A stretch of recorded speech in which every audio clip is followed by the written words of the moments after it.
ficando muito moderninho, hein? Olha lá. Todo seu já voltou com fome de informação e com propriedade. E já que eu sempre digo que um dos nossos prazeres, pelo menos o meu fundamentalmente, é comer muito bem, nós vamos ficar de olho no seu prato. Porque eu tenho certeza que em algum momento da sua vida você radicalizou. E, claro, na dieta. E apostou nela. Então, são modismos, sei lá, sem fim. E a descaracterização, eu acho, total das refeições, né? Eu acho isso um horror, enfim. E quem entra no tema que vai abrir seu apetite são três bonitinhas mesmo, né? A nutricionista Sophie Derham, a endocrinologista Maite Pimentel Tomarchio e a empresária Paula Rossignoli. Grazie mille, Paula. Obrigado por terem vindo. Obrigada. Eu tô muito... Esse é seu sobrenome, de onde é? Tomarchio italiano. Não, pensei que fosse árabe. como o seu, né? Que com toda certeza... Sophie, c'est français. C'est français. Bom, Sophie, há alguns dias rolou uma polêmica, não sei se você soube, que foi até um motivo para a gente armar essa pauta aqui. A apresentadora Rita Lobo, né? Não sei se chegaram a ver isso na internet, que ela contou por que ela não ensinava a fazer maionese com óleo de coco e com iogurte. Ela respondeu, porque não é maionese. Claro que não é, uma outra coisa. Eu não sei, a gente pode tratar essa visão, eu diria, totalmente light das coisas, que são naturalmente gordurosas, sei lá, como um distúrbio alimentar, Sophie? Acho que a palavra distúrbio foi um pouquinho longe demais, que distúrbio alimentar são doenças que a gente trata na psiquiatria e que são extremamente debilitantes, difíceis de tratar, não são brincadeiras que a gente pode chamar todo mundo de distúrbio alimentar, mas com certeza a gente pode falar talvez de comer transtornado. Sim. Que é uma versão mais light do distúrbio alimentar, que hoje, infelizmente, a gente vê que a população está quase todas um pouquinho transtornada, né? É difícil achar alguém que está muito tranquilo, que come de tudo sem se questionar ou sem ser questionado. Tá. Mas por que essas coisas de, por exemplo, comer com prazer, que é uma coisa que eu tenho, para mim comer é a melhor vingança. Mas por que hoje isso é uma coisa tão difícil de se ver, é uma raridade? Eu acho que assim, quando a gente tem também muitas informações, né, e diagnósticos sendo feitos, a gente também começa a ficar com medo de acontecer alguma coisa com a gente. Então a população aqui de São Paulo, a brasileira, também está 68% obesa, adultos, e 33% das nossas crianças são obesas. Quando a gente fala de diabéticos, de cada 10 pessoas, uma vai ser diabética em 2040. Meu Deus. E de doença celíaca, por exemplo, que está na moda agora, intolerância ao glúten, essas coisas, praticamente 1% da população, ela tem doença celíaca ou intolerância ao glúten, e de 40 pessoas, só uma é diagnosticada. Então, a gente lendo, se informando, começa a, será que se eu me alimentar corretamente eu vou fugir desse risco? Mas aí começa a passar do limite. Né? Porque uma coisa é você fazer um diagnóstico de uma doença, saber tratar, saber comer adequadamente, e outra coisa é modismo. Entra na prateleira de um supermercado, é light, é diet, é sem glúten, é zero, você já nem sabe mais o que pegar. É verdade. Mas sabendo, né, se você for a um médico, você souber que deficiências de vitaminas, que riscos que você tem para a tua saúde, riscos familiares, uma boa orientação, você consegue ter uma boa alimentação saudável e, às vezes, fazer extravagâncias e não ser neurótico. Correto. Ai, que bom que eu estou me sentindo vingado aqui, não é? Aliviado, é? Aliviado, seria isso, né? Porque, olha, nosso cérebro, na verdade, ele anda assustado, porque, desculpe, mas eu acho que está rolando aí um terrorismo nutricional.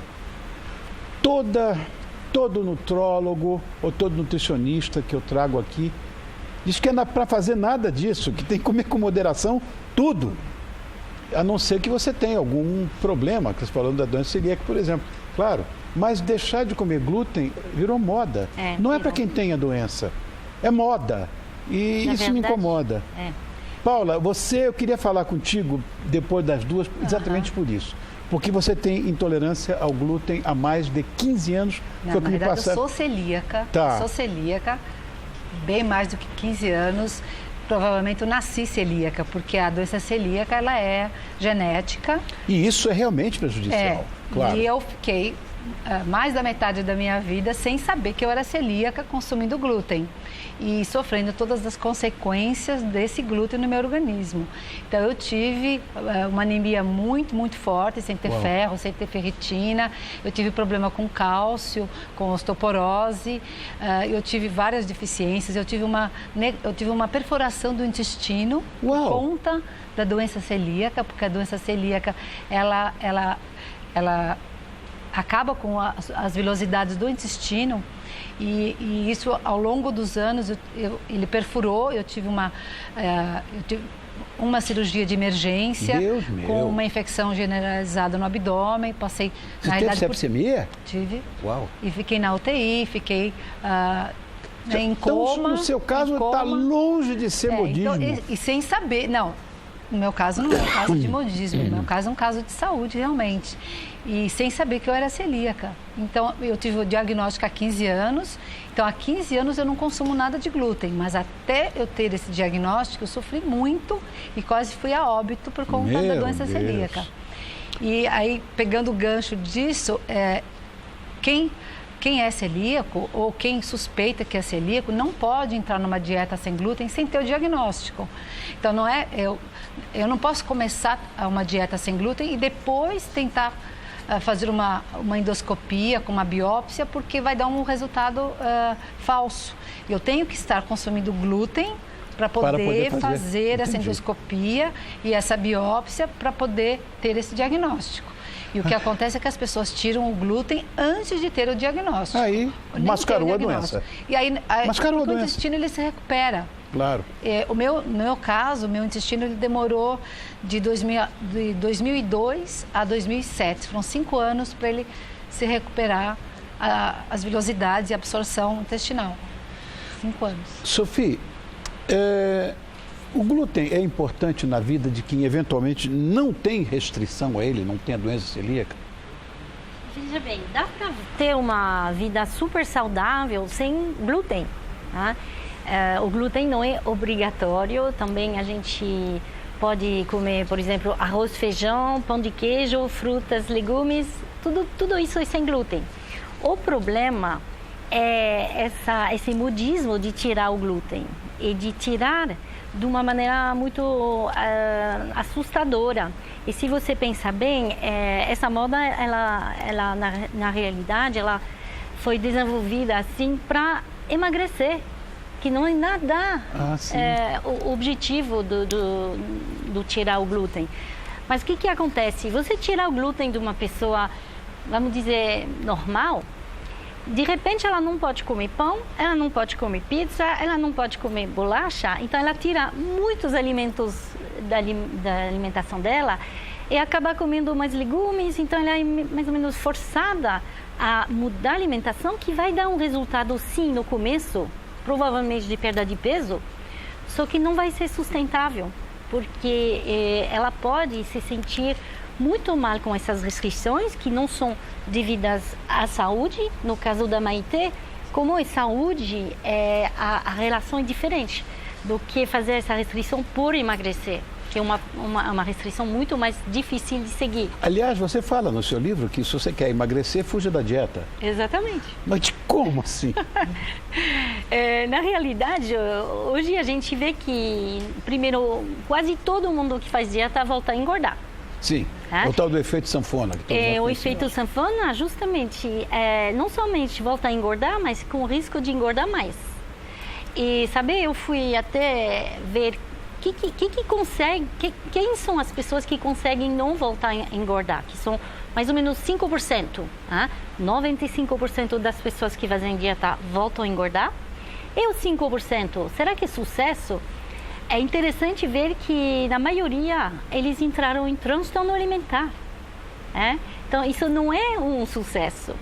Pelo contrário. Então, por isso, cuidado com essas imagens de dieta que faz sucesso. É muito difícil conseguir hoje dieta restritiva e manter. Então, a dificuldade é que no começo a pessoa vai emagrecer. Então, a foto vai mostrar uma pessoa mais magra, mas a gente não sabe o depois. E 95% das pessoas voltam a engordar. Todo mundo. Uau! Mas eu fico pensando também numa história. Nós estamos em guerra, né? Eu acho que é uma guerra mesmo com o nosso corpo e na mira de incontáveis dietas. O que uma dieta sem acompanhamento médico pode acarretar no nosso organismo? Então, existem vários tipos de dietas, principalmente tem dieta da lua, dieta de Hollywood, dieta de não sei o que, tem dieta de tudo. Pode escolher, tem uma gama gigantesca. Concordo dieta com do você, abacaxi. né? Comi tanta bobagem. Dietas são pra gente, despertar um ânimo, incentivar para você começar a modificar o teu hábito, né, nutricional, educacional e mental sobre as comidas. Então, as dietas são tão saudáveis desde que acompanhadas com o médico. Por exemplo, essas dietas cetogênicas que estão na moda, Sim. Elas perdem muito, perdem caloria, perdem gordura, só que elas diminuem só de potássio do paciente, faz distúrbio hidroeletrolítico. Então, a gente tem que acompanhar com uma reposição adequada para não fazer mal. Agora, depois que você faz uma dieta restritiva, aí sim entra você acompanhar com saúde, com a sua genética. Então, pessoas que têm, por exemplo, doença celíaca, elas não conseguem absorver ferro e cálcio. Então, vai ter que suplementar ou vai ter que comer alimentos que vão fazer uma absorção diferenciada, né? Então, você depois reeducando, você mantém.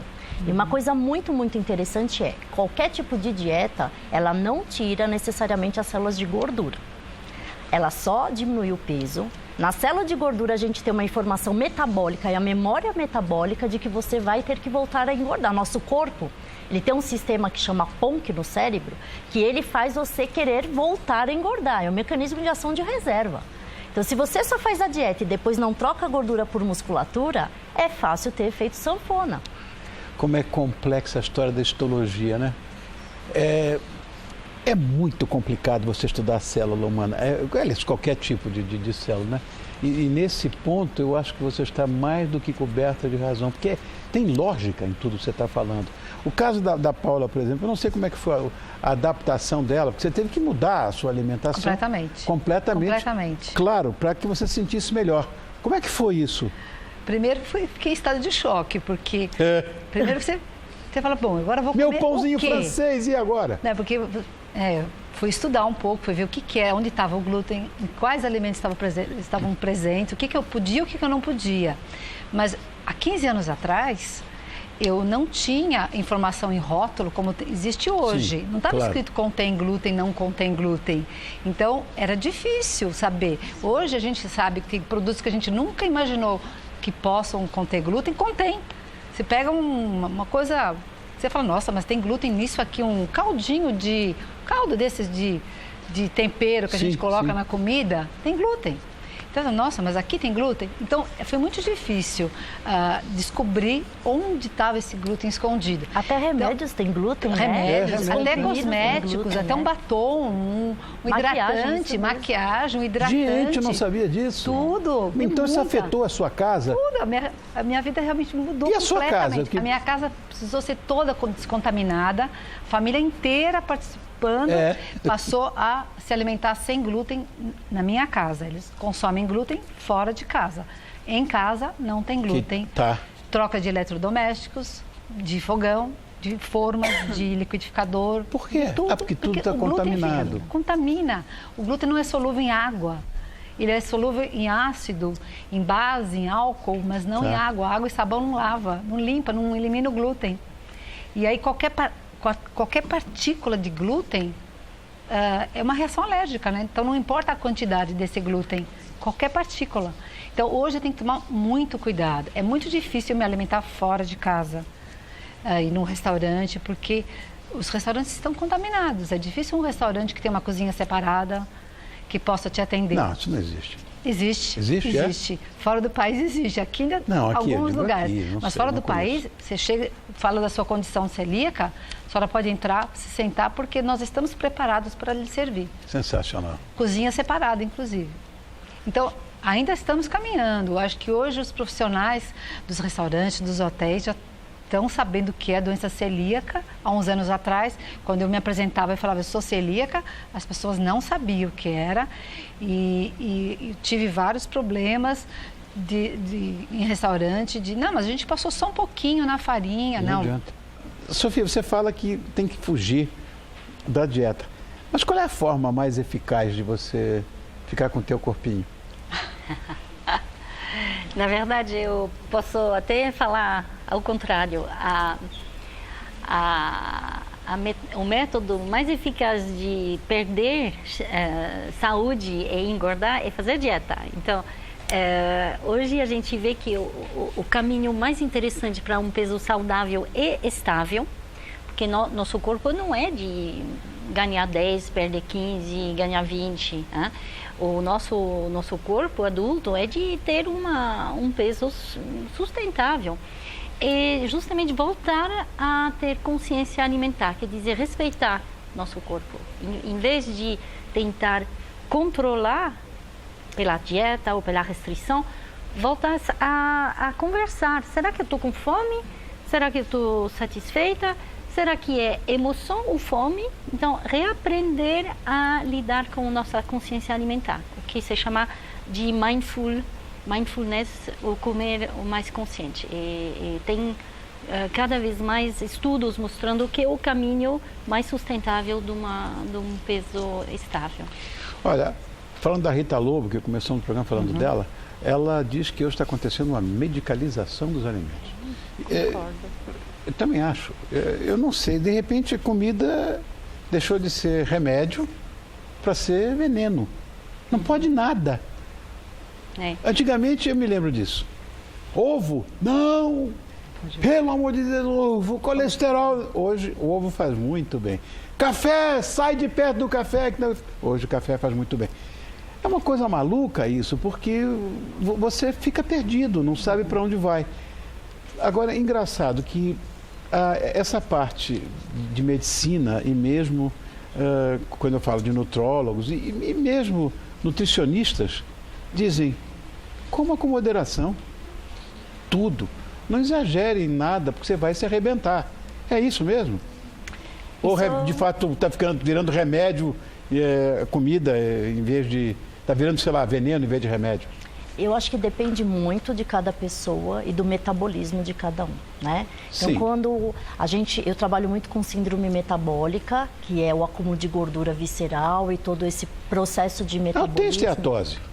Então, o que acontece? Existem pessoas que têm o metabolismo mais acelerado, elas podem se dar a oportunidade de comer coisas que gostam com moderação. Existem as pessoas que têm doenças, por exemplo, celíacas, elas têm restrições. É outro caso, né? lógico. E pessoas que têm metabolismo lento, elas têm que tomar um pouco mais de cuidado, sim. Porque é notório que engordam com facilidade. Por exemplo, depois da menopausa, cada ano a gente vai engordar meio quilo as mulheres. Ah, é? Então, Kika! Olha, se cuida, hein? Tô falando da minha mulher. Então, assim, sim, a gente tem que ter consciência, concordo plenamente, uma reeducação alimentar. Os alimentos não são nossos inimigos. Nós somos o que comemos, né? Eles são saudáveis. You know what you eat, you are. Mas a gente tem que aprender o que é bom pra gente. E o que é bom pra gente? Depende do metabolismo, da genética, das doenças, depende do ambiente que você vive e do país que você está. Exatamente. Vocês concordam? Eu concordo. Eu concordo. Eu acho importante a pessoa ter autoconhecimento e não deixar outra pessoa mandar por ela. Então, reorganizar a sua relação com a comida. E a comida, o alimento, é um aliado, não é um vilão. Um vilão. Agora, no caso da Maitê, o glúten é um... De fato, é outra coisa, é outra coisa. É outra coisa. A gente está falando mais de dieta restritiva, daquelas que supostamente, se você tirar glúten, lactose, de repente você vai ficar com um corpo magro. Não funciona. Eu sou especializada em compulsão alimentar. Muitas compulsões alimentares começam depois de fazer essas restrições. Né? No começo, beleza, funciona, a pessoa emagrece e de repente ela perde controle. E ela perde controle não somente engordando, mas tendo um transtorno alimentar. Correto. Bom, eu quero agradecer muito a vocês três. Muito obrigada. Por terem vindo. 3 beldades, viu aqui, ó. Eu mereço, que a gente já passa por tanto problema na vida, né? Eu quero agradecer a presença da nutricionista Sophie Derham. Merci. Merci bien. Merci, à vous. Que é autora do livro O Peso das Dietas. Esse livro aí. Opa, obrigada. Da endocrinologista Maite Pimentel Tamarquio. Obrigado, querida. Endocrinologia é uma coisa que acho tão fascinante. Mexer com glândula é uma coisa tão fascinante. Eu acho mesmo, viu? E da empresária Paula Rossignoli, que é isso que eu acho bacana. Pessoa que tem uma doença celíaca, mas não radicaliza com os outros. Não. Parabéns. Obrigado, querida. Muito obrigada. Obrigado a vocês três. Obrigada. Eu quero agradecer também a sua companhia em mais uma noite. Amanhã tem mais. Caçulinha, amigo, eu vou pedir uma coisa para você. Sempre tem um grande astro e tal, que eu peço para terminar o programa. Termina para mim, musicalmente. Hoje é a sua vez. Então, deixa. Aí vai, ó. Então, beijo. Até amanhã.